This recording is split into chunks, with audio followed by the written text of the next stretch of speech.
Ilang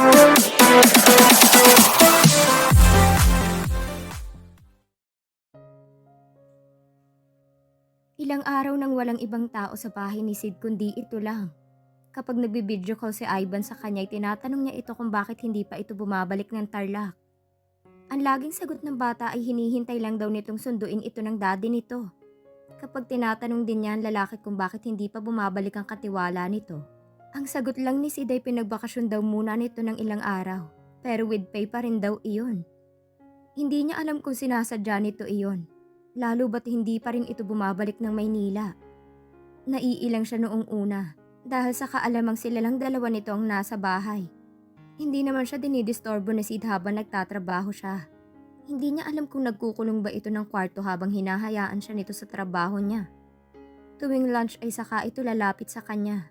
Ito ang nagluluto ng tanghalian nila. Hindi na siya makatanggi sa pamimilit nito. Pagkatapos ng lunch ay hahayaan na uli siya sa ginagawa niya. Ilang araw din silang ganon. Ang ikinakabahala lang niya ay kapag hapon at uuwi na sana siya, ay saka ito mangungulit sa kanya. Bago pa mag-alas 5 ay umaaligid na ito sa tabi niya. Minsan ay napipilitan siyang tumigil dahil bigla na lang itong yayakap sa bewang niya gaya ngayon.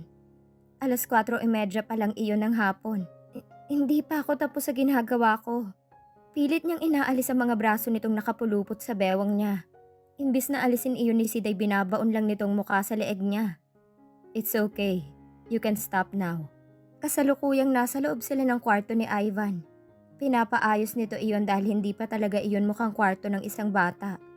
Isa kasi iyon sa guest rooms ng mga dating may-ari. Enjoy na enjoy siya sa pag-aayos ng kwarto ng bata. Ang disenyo ay base sa favorite superhero nito na si Superman. Konti na lang ay matatapos na rin niya ang trabaho niya sa bahay ni Sid.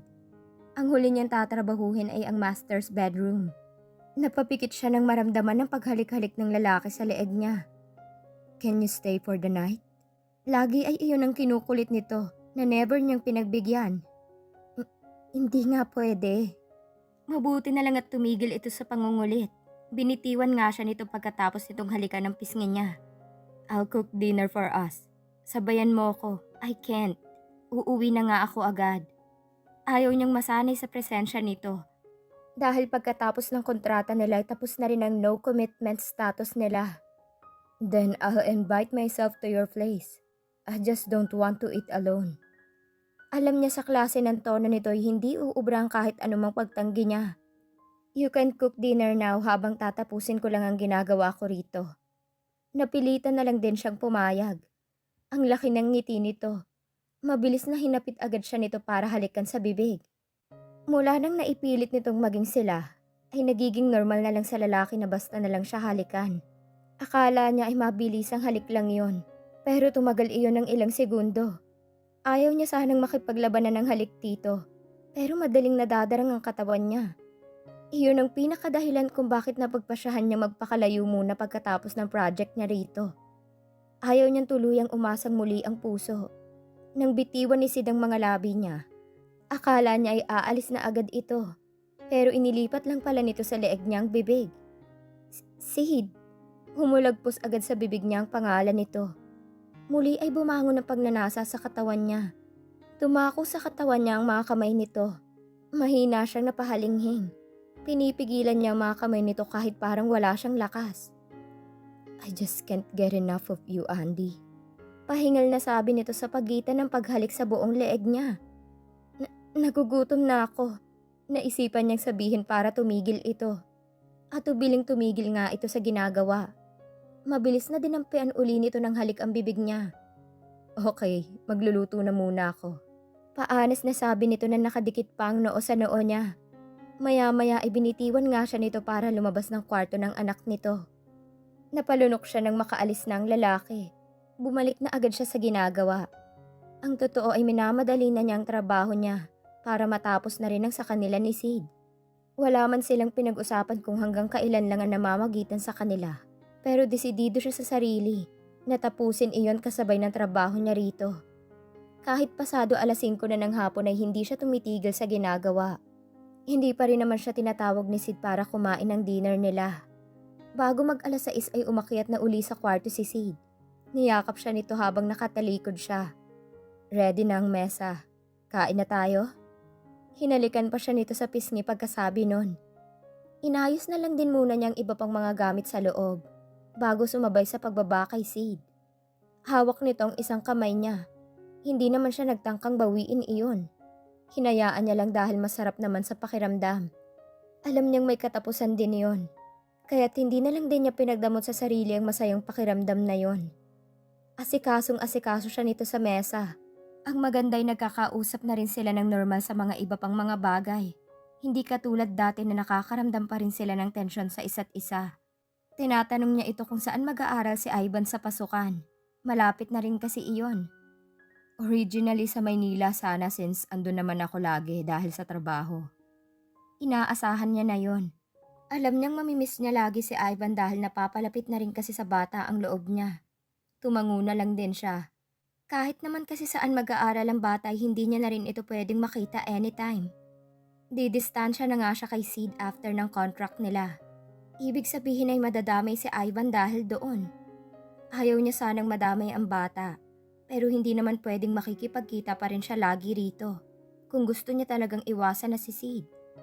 Siguro pwede na kapag alam niya sa sarili niyang tuluyan na siyang nakawala sa nararamdaman niya sa lalaki.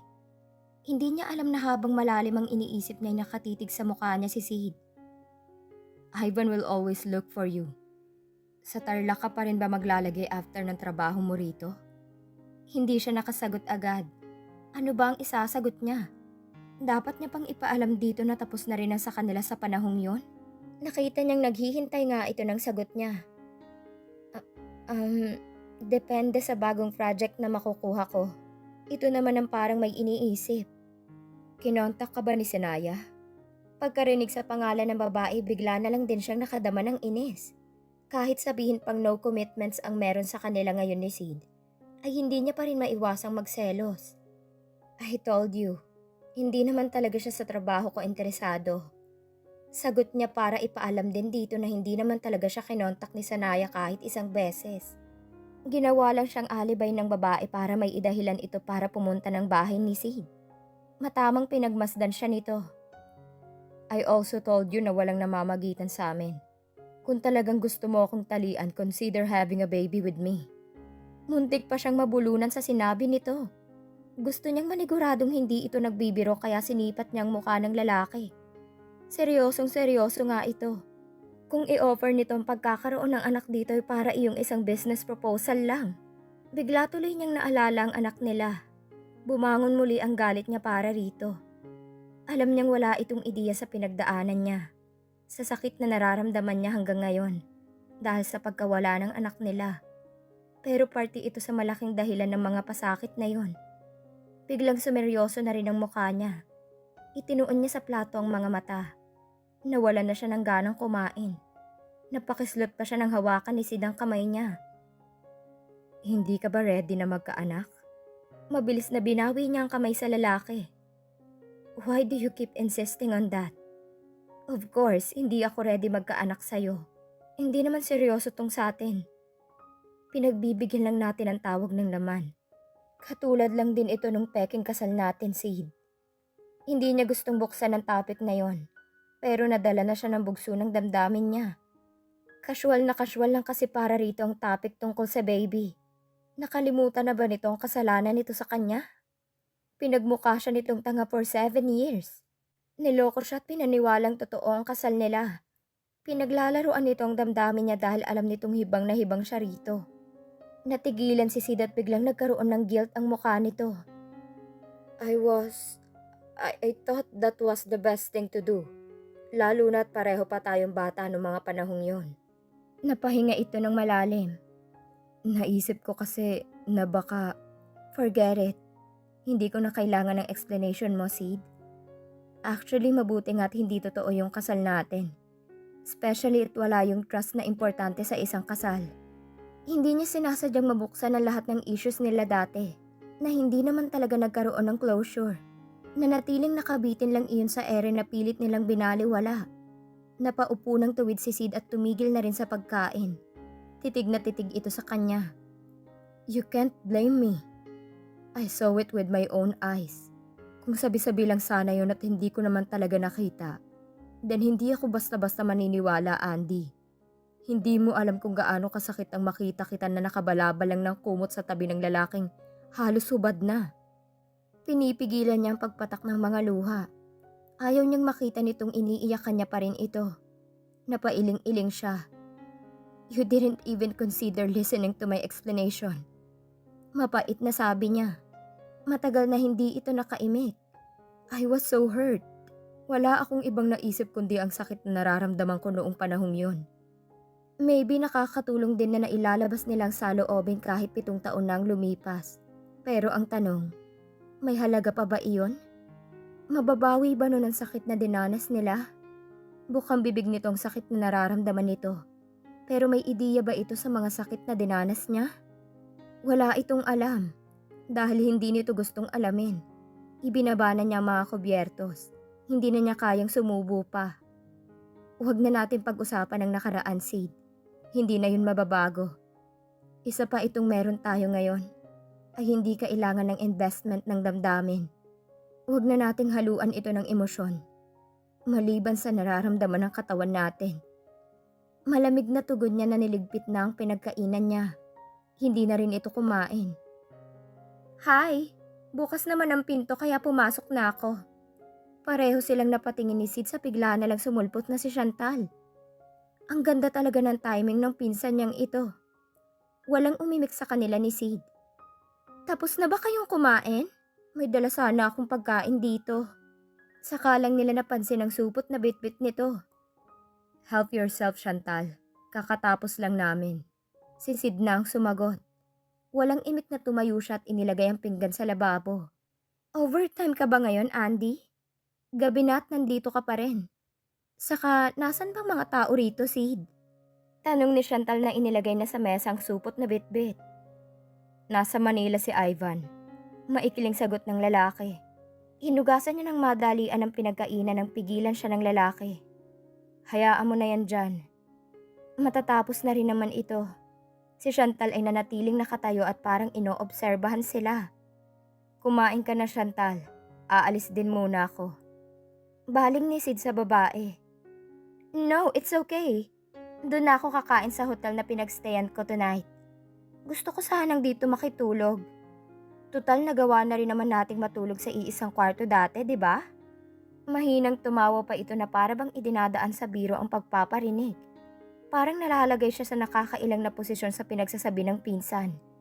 Maagap na nagpaalam na siya para umalis. No, wait. Ihahatid na kita sa bahay niyo. I'll just get my car key. Bago pa siya makasagot ay umalis na si Sid. Nawala ang ngiti ni Chantal na mawala na sa paningin nila si Sid. Tatalikuran na lang sana niya ito nang magsalita ang babae. What's between you two? Hindi siya sumagot. Alam niyang mas nanggagalaiti ito kapag hindi pinapansin. Alam ba ni Sid ang tungkol sa baby mo? Anong magiging reaksyon niya kapag nalaman niya yun? Aakuin niya kaya na anak niya o iisipin niyang anak yun ng lalaki mo? Mabilis na nakalapit siya kay Chantal. Ready na naman napak ang dalawang kamay niya. Mabuti naman at nakalayo agad sa kanyang babae. Nakita niyang parang natakot ito sa gagawin niya. Marinig ko pa uli sa bibig mo tungkol sa anak ko. Hindi ko napipigilan ang sarili kong burahin ng mukha mo. Mahina man ang pagkakasabi nun ay naroon ang matinding pagbabanta. You're really a crazy Humakbang pa siya palapit dito. Kaya't hindi nito natapos ang sasabihin. Mabilis na lumayo na nga ito at umalis. Crazy bitch! Sigaw nito saka nagmamadaling umalis na. Ilang beses na huminga siya ng malalim dahil baka habulin pa niya sa labas ang pinsan niya. Hindi na niya maipapangako sa sarili na wala siyang magagawang masama rito. I heard someone shouting. Was that Chantal? Where is she? Humahangos na bumalik si Sid sa kusina. Akala yata nito'y kung ano nang nangyari sa kanilang dalawa. Lumayas na. Takot yatang masapak ko uli. Sakalang parang nakahinga ng maluwag si Sid. Amiyos na napatingin ito sa kanya. Ihahatid na kita. Wag na, malapit lang naman ang uuwian ko. Madilim na sa daan. Alangan namang doon ka pa rin sa batis dadaan. Halika na. Lumapit na si Sid sa kanya at hinawakan siya sa braso. Hindi na rin siya tumanggi pa. Hindi siya nagsasalita habang sakay ng kotse ng lalaki. Naisip niyang sinabi ni Chantal, paano nga kaya kung malaman ni Sid ang tungkol sa ipinagbuntis niya? Nagkibit balikat siya. Ni hindi pa nga siya makahanap ng tamang tiyempo para aminin sa mga magulang ang tungkol doon. Mabilis na bumaba siya ng sasakyan nang ihinto ni Sid ang kotse nito. Tatakbo na sana siya papasok nang hawakan siya nito sa braso. Let me stay tonight. Nakikiusap ang boses nito. Tatanggi sana siya pero dinugtungan uli nito iyon. Chantal might come back. Gusto niyang tumanggi pero naisip niyang malapit na rin naman silang matapos kaya naisipan niyang pagbigyan ng sarili. Walang nagsasalita sa kanila hanggang sa pumasok sila ng kwarto niya. Hinawakan agad ni Sid ang mukha niya nang maisara nila ang pinto. We'll take a shower together. Iginaya siya nito papuntang shower. Habang tinatanggal nila ang mga saplot sa katawan nila, ay hindi rin naghihiwalay ang mga mata nila sa isa't isa. Nang magdikit ang mga labi nila ay tuloy-tuloy na ang bugso ng init ng katawan nila. Napuno uli ng ungol ang banyo niya. Isinandal siya ni Sid sa dingding ng banyo nang tuluyang ibaon ang sarili sa kanya. Wag! Gaya ng dati ay hindi ito natinag. Nang ipilit pa rin niyang itulak ito ay hinawakan ni Sid ang dalawang kamay niya at idinikit sa dingding. Nagtuloy-tuloy ito sa ginagawa. Inaasahan na niyang maaaring mangyari yon anytime. Kaya nga sinimulan na niya uli ang pagtitake ng pills. Ayaw niyang may inosenteng bata na naman ang mabubuo dahil sa kapusukan nila. Ayaw niyang madamay ito sa hindi malinaw na estado ng relasyon nila ng lalaki. Pareho silang hinihingal ng matapos. Hinalik-halikan na ni Sid ang buong mukha niya. Pananagutan ko mabubuo natin, Andy. Hindi siya sumagot. Hindi na lang din niya ipapaalam dito na malabong mangyari yon dahil nga umiinom siya ng pills. Inakala ni Sid na ang pananahimik niya ay isang pagsang-ayon. Hinawakan uli nito ang mukha niya at binigyan siya ng makapugtong hiningang halik. Hindi nga umuwi ang lalaki sa bahay nito. Ilang beses na inangkin nito ang katawan niya sa gabing yon. Bukal naman sa loob na ibinigay niya ang sarili ng paulit-ulit dito. Alam niyang hindi iyon permanente. Handa na ang sarili niyang maputol ang panandali ang kaligayahang yon. Ayaw niyang aminin na hinahanap-hanap niya ang presensya ni Sid. Bumalik na kasi ito ng Maynila pagkatapos ng ilang araw na pananatili sa Tarlac. Kasabay ng pagluwas nito ng Maynila ay ang pag-uwi rin ni Ivan sa Tarlac. Pinahatid ito ni Sid sa driver nito na si Mang Johnny. Tinawagan siya nito para lang magpaalam na luluwas na ng Maynila. Masayang-masaya siya nang bumalik na si Ivan. Mahigpit na nagyakapan sila nito nang magkitang muli na para bang ilang taon silang hindi nagkita. Matatapos na rin ang trabaho niya sa bahay ni Sid sa linggong yon. May bahagi niyang nalulungkot dahil ibig sabihin lang nun ay tapos na rin ang anumang meron sila ngayon ng lalaki. Kahit naman kasi anong pigil niya sa sarili ay hindi niya mapigilan ang puso na tinitibok pa rin ito. Ang isa pang nagpapahirap ng loob niya ay si Ivan. Hindi lang kasi siyang maaapektuhan kundi pati na rin ang bata. Alam niyang malapit na rin ang loob nito sa kanya. Kaya sigurado nga hanapin din siya ni Ivan lagi. Nasa master's bedroom siya. Iyon ang huling trabaho niya. Hindi siya binigyan ng demands ni Sid kung ano ang gagawin sa kwarto. Siya na raw ang bahala. Mas hindi niya tuloy alam kung ano ang gagawin. Dahil baka hindi magugustuhan ni Sid ang design na mapipili niya. Tumunog ang phone niya habang nakapamewang na nakatitig sa dingding ng kwarto. Si Sid ang tumatawag. Hello? Agad na bungad nito nang tanggapin niya ang tawag. Boses pa lang nito ay parang hinaplos na agad ang puso niya. Ilang araw pa lang naman mula nang huli niya itong nakita. Hello? Tanging sagot niya. I miss you. Hindi niya inaasahan na sasabihin nito iyon. Dama nga niya ang pananabik sa boses ng lalaki. Hindi niya naman alam kung ano ang isasagot doon. Hindi mo ba ako na-miss? Naglalambing na tanong nito. Stop, Sid. Hindi ganun ang mga may no commitment status. Bakit ba kung umasta ito ay parang sila talaga? Lagi ay may update ito sa kanya kung ano ang ginagawa nito na hindi niya naman nire-replyan. Wala ka bang demands dito sa master's bedroom? Ito na kasi ang gagawin ko. Hindi niya nalang pinansin ang sinabi nito. Ouch, you sound like you really don't miss me. Nagtatampong sabi nito. Kumunot ang noo niya. Ayaw niya kapag ginaganito siya ng lalaki. Ayaw niyang pukawin ang kilig at pag-asa dahil ang alam niya ay wala iyong patutunguhan. Sanay na siyang protektahan ang sarili sa pagiging malamig niya rito. Natutunaw lang ang yelong binabalot niya sa puso sa tuwing nauuwi sa kapusukan ng pangungulit ng lalaki. Pagkatapos naman ng pagpapaalipin sa init ng damdamin ay bumabalik na uli ang cold treatment niya sa lalaki. Mahirap iyong ganon. Mahirap protektahan ang sarili sa nagkukunwaring hindi ito mahalaga sa kanya. Pero kailangan niyang gawin para hindi magiging kaawa-awa uli ang sarili. Andy, I miss you. Kung pwede lang akong umuwi araw-araw dyan ay ginawa ko na. Naging seryoso ang boses nito. Tumikhim siya. Hindi niya nagustuhan ng parang kiliting nararamdaman ng puso. Hindi pwedeng kiligin. Matatapos na rin naman sila. Hindi mo naman kailangan umuwi. Isasend ko na lang sa'yo ang pictures ng mga natapos ko and ikaw ang gusto kong uwian at hindi ang trabaho mo. Naiinis siya sa pangungulit nito. Naiinis siya sa sarili dahil parang bibigay na naman. Look, you really don't have to call me just to tell me sweet nothings. You don't have to update me every now and then with your whereabouts. I'm not demanding anything from you. Walang tayo, okay? Napabuntong hininga pa siya pagkatapos sabihin iyon. Matagal na katahimikan sa kabilang linya. Tanging maririnig ay ang malalim na paghinga nito. Then how can we change this from no strings attached to with commitments? Natigilan siya. Sa tuwing ini-insist nitong gawing official ang relasyon nila, ay bumabalik ang kirot ng nakaraan. We shouldn't. Katahimikan muli. Maya-maya ay narinig niya ang marahas na paghinga nito. I better hang up. Kailangan kong tapusin na to this week dahil may bagong project na akong tinanggap. Siya na ang bumasag ng katahimikan. Wala pa naman siyang tinanggap talaga na proyekto dahil hindi pa siya makapag-decide kung sasabak agad sa trabaho pagkatapos ng bahay ni Sid o magpapahinga muna. Ang tanging alam niya ay gusto niyang lumayo sa lalaki. Bumuga uli ito ng hangin bago sumagot. Sa Manila ba ang bagong project mo or dyan pa rin sa Tarlac? Hindi ko pa alam. Hindi ko pa nakuha ang lahat ng details eh. Hindi agad ito umimik. Let's talk pag uwi ko riyan. May tinatapos din akong trabaho rito kaya hindi pa ako makauwi.